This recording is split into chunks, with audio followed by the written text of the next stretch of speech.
Magandang araw sa inyong lahat. Ako po si Nino Alvarez at sa araw na ito tayo ay magkakasama upang talakayin ang isang napakahalagang tanong.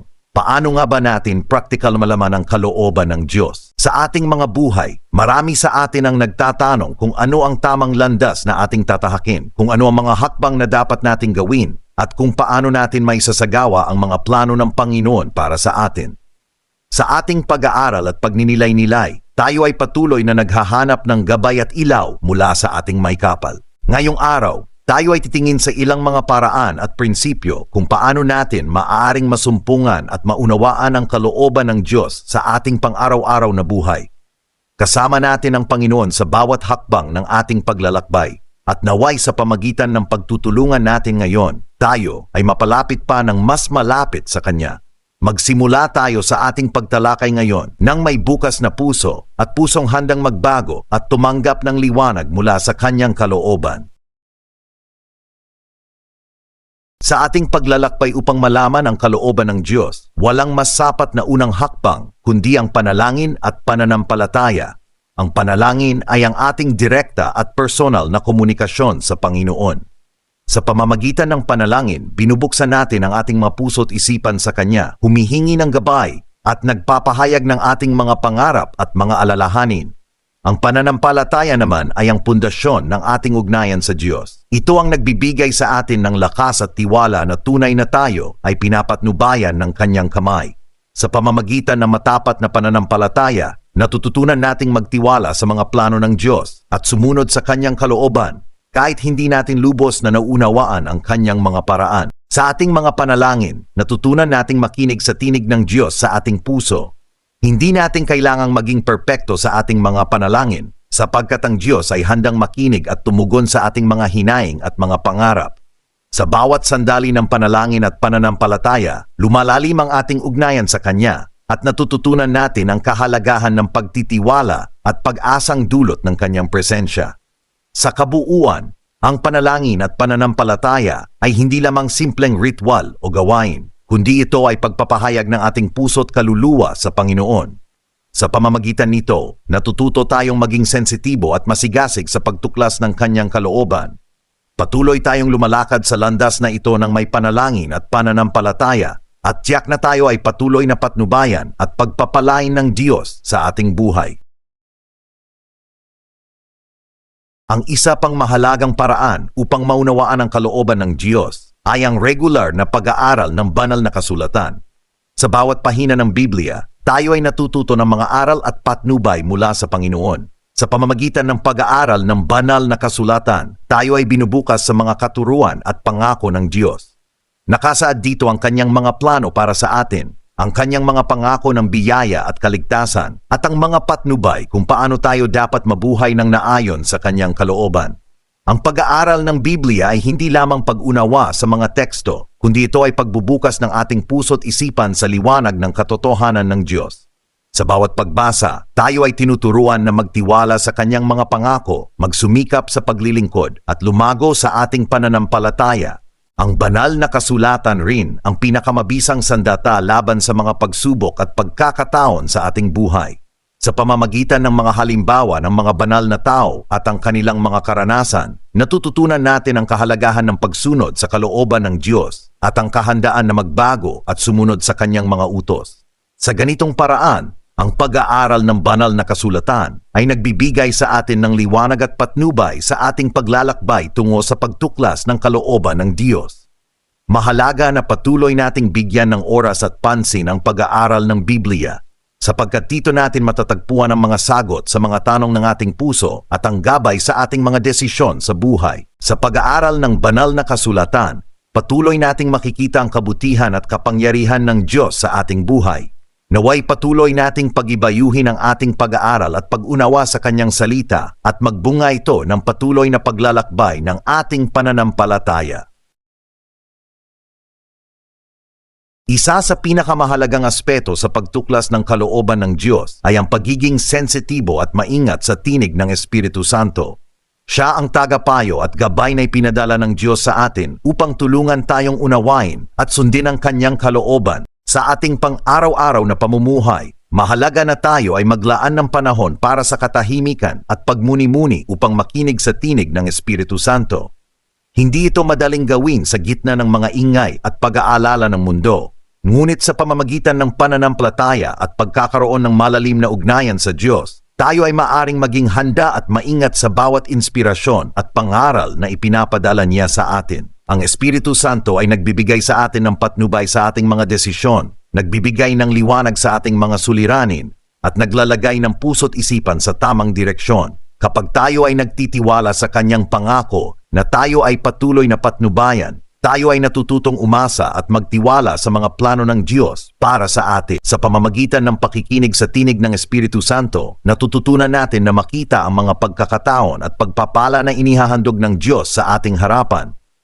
Hindi tayo iniwan ng Panginoon na mag-isa. Sa tulong ng kanyang Espiritu, tayo ay pinatatag at pinapayuhan upang tayo ay magtagumpay sa bawat hamon ng ating buhay. Sa ganitong paraan, ang pakikinig sa tinig ng Espiritu Santo ay nagbigay sa atin ng katiyakan at kapayapaan sa ating mga desisyon at pagkilos. Higit sa lahat, ito ay naglalayo sa atin sa mga kapahamakan at nagbibigay ng pagkakataon upang tayo ay lumago at magtagumpay sa ating pananampalataya. Sa ating paglalakbay tungo sa pagtuklas ng kalooban ng Diyos, patuloy nating igihit ang ating pananampalataya at pagtitiwala sa tinig ng Espiritu Santo. Sa bawat hakbang natin sa landas na ito, tiyak na tayo ay patuloy na patnubayan at gabayan ng Panginoon.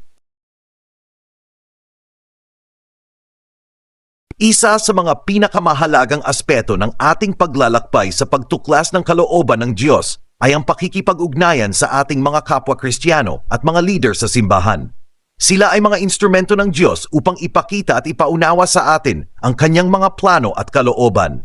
Sa pamamagitan ng pakikipag-ugnayan sa mga kapwa Kristiyano, tayo ay nabibigyan ng pagkakataon na makarinig ng iba't ibang pananaw at karanasan sa pananampalataya. Ang mga pagbabahagi ng mga personal na testimonyo at mga aral na natutunan mula sa kanilang mga buhay ay maaring maging gabay sa atin sa pagtuklas ng kalooban ng Diyos. Higit pa rito, ang mga leader sa simbahan ay mga pinili at pinagkalooban ng Diyos upang maging mga tagapayo at gabay sa atin. Sila ay may sapat na kaalaman at karanasan upang tulungan tayo na unawain at sundin ang mga plano ng Diyos para sa atin. Sa pamamagitan ng kanilang payo at patnubay, tayo ay natututong maging mas sensitibo at masigasig sa pagtuklas ng kalooban ng Diyos. Mahalaga rin na tayo ay aktibong makilahok sa ating mga lokal na komunidad ng simbahan. Sa pagdalo sa mga pagsamba, pag-uusap sa mga grupo ng pag-aaral ng Biblia at iba pang mga aktibidad ng simbahan, tayo ay binibigyan ng pagkakataon na palalimin ang ating kaalaman sa mga aral ng Diyos at makipag-ugnayan sa mga kapwa Kristiyano. Sa ganitong paraan, ang pakikipag-ugnayan sa mga kapwa Kristiyano at mga leader sa simbahan ay nagbubukas sa atin ng mga bagong pagkataon upang mas makilala ang kalooban ng Diyos. Sa pagkakaisa at pakikisa sa ating komunidad ng pananampalataya, tayo ay patuloy na pinapatnubayan at pinapalakas ng Panginoon sa ating paglalakbay tungo sa kanyang kalooban. Patuloy nating pahalagahan at itaguyod ang ating pakikipag-ugnayan sa mga kapwa Kristiyano at mga leader sa simbahan. Sa kanilang tulong at patnubay, tiyak na tayo ay magtatagumpay sa pagtuklas at pagsunod sa kalooban ng Diyos sa ating buhay. Sa ating paglalakbay sa araw na ito tungo sa pagtuklas ng kalooban ng Diyos, napakalaki ng ating natutunan. Naranasan natin ang kapangyarihan ng panalangin at pananampalataya na nagbubukas ng ating mga puso at isipan sa presensya at gabay ng Diyos. Sa pag-aaral ng banal na kasulatan, nakita natin ang mga patnubay at aral ng Diyos na naglalaman ng kanyang mga pangako at katuruan. Hindi rin natin dapat kalimutan ang kahalagahan ng pakikinig sa tinig ng Espiritu Santo na siyang nagbibigay sa atin ng liwanag at patnubay sa bawat hakbang natin. Sa pakikipag-ugnayan sa ating mga kapwa Kristiyano at mga leaders sa simbahan, natutunan natin ang halaga ng komunidad at pagkakaisa sa ating pananampalataya. Ngayon, hinihimok ko kayong patuloy na maging bukas at handang tanggapin ang kalooban ng Diyos sa ating mga buhay. Sa bawat araw, itaguyod natin ang ating pananampalataya at pagmamahal sa Kanya sa pamamagitan ng pagtupad sa Kanyang mga utos at pagmamahal sa ating kapwa. Naway patuloy nating isabuhay ang mga aral na natutunan natin ngayong araw at patuloy na humingi ng gabay at patnubay mula sa Diyos. Sa kanyang biyaya at pagmamahal, tiyak na tayo ay patuloy na patnubayan at pagpalain sa bawat hakbang ng ating paglalakbay. Maraming salamat po sa inyong pakikinig at pakikiisa ngayong araw. Naway patuloy tayong magtagumpay sa ating mga layunin na malaman at sundin ang kalooban ng Diyos sa ating mga buhay. Naway pagpalain tayong lahat ng Panginoon. Ang Baita Espodana Shedoway nagbibigay din sa mga natutunan natin sa pagtuklas ng kalooban ng Diyos at nagbibigay inspirasyon sa ating patuloy na paglalakbay sa pananampalataya.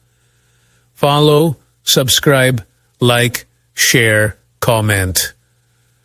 Kung nais mong makakuha ng karagdagang aral at inspirasyon tungkol sa kalooban ng Diyos, sundan mo ang aming Facebook page at isubscribe ang aming YouTube channel ngayon. Like us our content to show your support. Shares with friends and family who seek spiritual guidance. Comment your thoughts and reflections. Subscribe to stay updated on our latest videos and posts. Let's journey together towards understanding and following God's will. Thank you for your support, and may we all be blessed on this spiritual journey. Voice from the Divine, God's Will, Spiritual Journey, Faith in Action.